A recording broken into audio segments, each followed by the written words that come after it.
we're at 1438 Mayo Street, which was our last house in Hollywood, Florida. From here we departed to Southern California the first time. Then we moved back again. No. Then we went to Merritt Island. Then we went to Merritt Island. And then we went to West Palm. And then we went back to California. And then we went to Marshfield. Then the blizzard of '78 happened. Then we went back to California. And now it's now, when we're doing a little trip down memory lane. So this is the last one, 1438. This house has a swimming pool in the backyard. We thought we had arrived. And Pedro. And Pedro.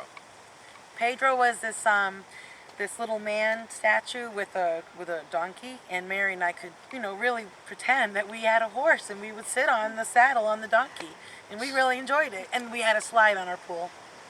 Right? Yeah, we did. Mm-hmm. We so there's a lot of activity around the swimming pool. We put in the Chattahoochee. Rose had a bunch of sand and stone and rented a mixer. And then we were, however old we were, she was maybe 10, shoveling cement and stuff into the mixer. And so in the beginning of the day or whatever, because this took several times to do, you'd shovel a lot in, it would be pretty good. And then as the day went on, you couldn't shovel that much, and it was pretty crappy. But Bose kept putting it in, and so... And we ran out of stones. The ratio of stones to cement was now diminishing. So what started off as a really nice stone job with lots of stones turned into mostly cement. And Mom came home and she said something insulting about, what is this crap? And they had a pretty big fight. Do you remember that? He was finishing it stubbornly. It looked good at first. Yeah, it did look good at first. It looked good at first, but then it turned out... But one thing about it, I got to give it to him. He'd try about anything. He did. He did. He felt like he'd do it. He wasn't good, evidently, at getting enough of it. Or go ahead and get more. So I remember that. I still was in a bedroom that used to be a garage, so that never stopped. We did have a slide, but the slide required now, because the Burks had a slide. Yeah. Their slide worked like a normal slide. Right. Our slide worked like a joke. Right. So your fiberglass slide, and you're sitting there with bare legs, and you go because about 120 degrees, just burning on the fiberglass and there was a tube that had these jets that was supposed to hook up to the rest of the pump part of the pool. Was supposed to be working all the time, and instead what we would do is hook we would take some drapery string and tie the garden hose to it to squirt onto the thing to make it so it would be not burning, because it has to be wet to work. Right. And I was always so frustrated by the fact that here it is, a tube, there's the pump. Right. Let's get, I'm just a kid, but if I could have the parts, I'm sure I could make this work.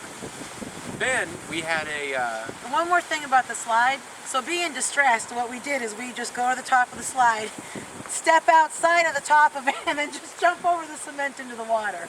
Remember that? We would jump over 4 feet of cement. That was pretty dangerous. That was pretty dangerous. So we climb up to the top, and the thing was anchored in a pretty half, done way. And so I remember when you jump, you'd have to push. Yeah. But when you push, the thing would move.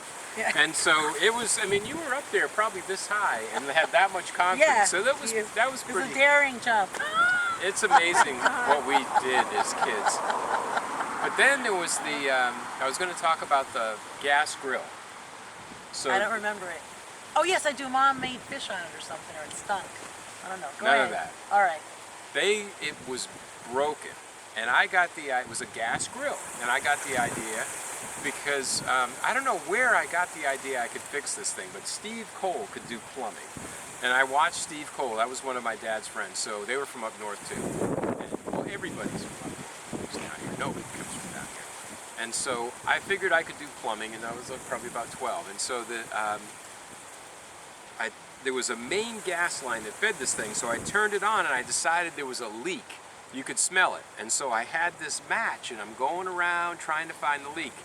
And what you use is soap bubbles, not a match in real life. But when you do it and you're a kid, you find a point with which the whole air becomes so filled with gas, it just erupts in a big fireball, and the top of the gas grill flings open. All of your hair singes your eyebrows, and all your arm hair disappears, and you jump in the swimming pool. And then you see all these little black singed curls, and you rub it off because, much like breaking your arm, burning your head off is also frowned upon. And so I rubbed all this, put all the evidence, got rid of the matches and all this. You guys were at Publix. And then they come in, and here I am still in my bathing suit, all wet, shorter hair, no eyebrows, kind of burned, kind of thinking, you know, and no one ever asked a question, and I was totally deformed. I know I was. So. It's a wild story. Yeah. Yeah, this idea that we moved because of making schools better for us, I think is not completely the reason we moved. We'll have to ask Mom. I don't think our safety was at the forefront of their thoughts. Well, what about the inside of this house? Oh, this is a great house. It was. It was a family room, living room, dining room, kitchen, and then off to the back side were the bedrooms. Yeah, there's a master bedroom in the front. There's a bedroom in the back where you two slept. Yeah. This is like a front room is a Right. Florida room or something. That's there used to right. be jalousies in those where those long windows are now. Those used to be jalousie windows. And this is where they, you know, there comes a time in kids' lives where their parents decide they don't need babysitters anymore. So when they would go out at night, Oh, hi. they would, when they would go out at night, they would leave us. And I guess I was in charge since I was the oldest. And so that meant I could make them do whatever I wanted, which was eventually go to bed. And then I would eat whatever. Boy, there's a lot of food involved. I remember, I think they hid food, Yeah. like peanuts and things like that. I'd find Yeah. that stuff and eat that. You know, some kids try to get alcohol and cigarettes and all this. We just wanted food. We must have been scrawny kids. Yeah. And I would sit in this front room and I'd watch the FBI on Saturday nights, and I would get scared to death. But then I would have already sent them to bed, so I'm screwed. Because then you hear every little creak and car go by, and at the end of the FBI, they'd say, "Be on the lookout," and they'd show you the guy. And then I'm like, looking out the window, could it be the guy and all that? Yeah, that was a memory from this Yeah. house. It was a good one. I don't know if it's the concluder, but that's the memory I of this think house. I don't have a, you know, my happiest memory was the pool and Pedro and all, well, and also my very good friend lived 2 streets over and 2 rows down. So it was just back and forth and back and forth, and whoever's parents were going to be not bothering us or letting us do whatever we wanted to do, that's where we were. And it was, oh, and there was a synagogue over there with a humongous yard to play in. Oh, and yes, now I remember something. Somehow we came back to visit, or maybe it was before we left. It had to be after we came back to visit. We visited the Landons. We were on some visit, like we were 13 or 14, and we got ourselves some Boone Farm wine, and we got Wendy Landon and ourselves drunk over at the synagogue, sitting under a tree. Don't ask me how that happened, but I was good. He was not part of that. I was good. And I never did anything till I was 17, and then I did everything. what about and all at once. Our friend Wendy couldn't help herself. She had a peeing problem.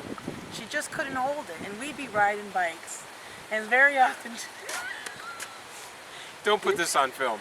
Don't It's put on this on film. Tell this one later. We'll go. Yeah, go to something So we else. got drunk, and I think we got her home and put her to bed before the parents got hold of it. And 7-Elevens had ices, and the Cumberland Farms had Slurpees. Or was the other way around? And over there was a Cumberland Farms where we used to get Slurpees. And you could put your own syrup in them. And that was pretty good. You could go for one of those. And so were you sad to leave here and go to, did you say to Merritt Island was your first stop we went from from here? here to California. Oh, to California. So were you and sad to leave or excited about California? I was so sad to leave because I was so, well, I was sad to leave my friends, but we did have an adventure. We were going to go across country in our purple motorhome. So we went to this motorhome lot, and of course everything we have to buy has to be weird. Everyone else has got the Chief and the Brave and the Indian, and we have to go buy this American Traveler. No one ever heard of it. Is that what it It's is? a fat, The American wide one. Traveler? Yeah, decorated with purple. And But we were going on an adventure, and we really did get to see the country. We lived in the camper for 2 months, and then when we got to California, we lived on the beach in the camper for a while. Remember that? Yeah. And then we moved into a place called Sea Bluff. Yeah, that was that nice. Was that was really the nicest nice. place we ever lived.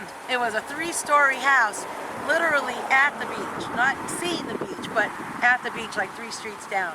And right next to a flea market where David got a job, and then we came back. Then we went back again because we drove I could drive then. Yeah. And the whole way across, I drove with Mary and would get her all fired up against Linda. Then they would trade seats because I had to follow Mom and Dad, and we'd torture the person in front of us. Then Linda would sit with me, and I'd get her, poison her mind against Mary, and then back and forth Because I was driving. No, we all just hated each other. That I would be in the station wagon. All right, that's enough movie. Wait, no, I want. So then I would be in the station wagon looking back at Mary and David, and they would be doing this to me.